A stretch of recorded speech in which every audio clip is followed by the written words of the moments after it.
Just last night, I finally beat this incredible game after trying to play it since November of 2020. I have quite a story to tell with this one, but we'll get to all of that soon enough. Starting off, I'd like to give my actual, official opinion of the game after having played it all the way through, at last.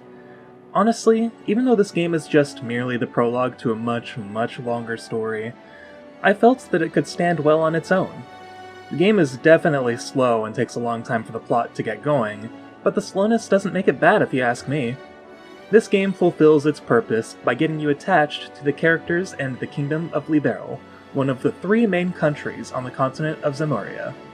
It makes you, the player, spend plenty of time in this world, getting to know all the characters, both playable and otherwise, and even though the plot may take a while to pick up, it has a warm, cozy feeling to it. It really makes you feel at home in this kingdom, and the more you play and uncover, the more you wish to protect everyone and everything within it and beyond, especially as you start meeting people from the other countries in Zemuria. I absolutely loved this game, and though I may have had a difficult time with many of the boss fights, even I, someone who struggles with most video games, managed to beat it on the standard difficulty setting and enjoyed every second of the game. Now that I've stated my official opinion, I'd like to start with my own personal story, then talk about the things I liked and slightly disliked about the game specifically. My personal story with this game is a bit weird. It starts with one of the games that came long after it, Trails of Cold Steel. At the time of being introduced to it, I was getting burned out on RPGs, on the RPGs I'd been playing mostly, and at the time asked a coworker of mine to recommend RPGs that weren't Final Fantasy, Shin Megami Tensei, or Dragon Quest. I just wanted to try something different. On that list he sent, Trails of Cold Steel came up. It was a somewhat familiar name. At least, the Trails name was familiar. I'd seen it years before when I was watching an old friend stream one of the Trails in the Sky games, but that was long before I knew anything about the series. At any rate, I got Trails of Cold Steel and absolutely fell in love with it. It made me want to look into the rest of the series and play as much of it as I could, knowing that all of the games followed a single plotline. I found out that the original Trails in the Sky was originally on the PSP. At the time, I was unemployed and unable to purchase any new games, so I got the game on an emulator at first and played it that way. I made it pretty far that way originally, but then my girlfriend and I moved to Ohio and the computer I was using got busted in the move, so I lost all that progress. I decided to give it another go using my old, rather terrible laptop, and it worked just fine, much to my surprise. I ended up making it much further that way. I think I got to the end of Chapter 3 before I stopped playing. I was finally at a point where I could afford things again eventually. Understanding how much I knew I'd love this series, I wanted to get the games officially, and support the wonderful creators at Falcom that came up with this amazing story. So, I bought the entire Trails in the Sky trilogy on Steam. I had to restart from the beginning for a 4th time. The 3rd time I didn't mention was for a Let's Play I planned on doing for the PSP version that I had to quit due to accidentally saving over my file, but that wasn't an issue. I was admittedly pretty burned out on the first 2 chapters of the game because of this, but I still pushed through, eager to see what resided beyond the parts of the game I'd already seen so many times. At long last, after months of playing, my first journey through the Kingdom of Liberl came to an end. I was definitely in tears by the end, I will most definitely admit, but I loved it. Seeing this world from the perspective of the game's central protagonists, Estelle and Joshua Bright, was an unforgettable experience and one I will think of for many years to come. Especially now that I'm playing its direct sequel, of course. But that is my story with this game.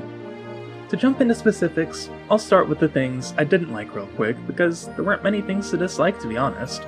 Now that I'm thinking about the game from it as much of an objective standpoint as I can manage, there's really only one thing I even sort of dislike, and I hardly dislike it in the first place. The only thing that I wasn't a big fan of was how slow the story can be at times. I personally had no issue with it. Like I said, I enjoyed every second I played of this game. But when recommending this game to people, it's a little difficult because, well, let's be frank, people tend to lack some patience. A lot of people out there aren't playing a video game to read a book. They want to jump right into the action, which I don't fault them for at all. That's what most video games are about anyway, but that's not what the Trail series is about. The Trail series does more than just provide a source of entertainment.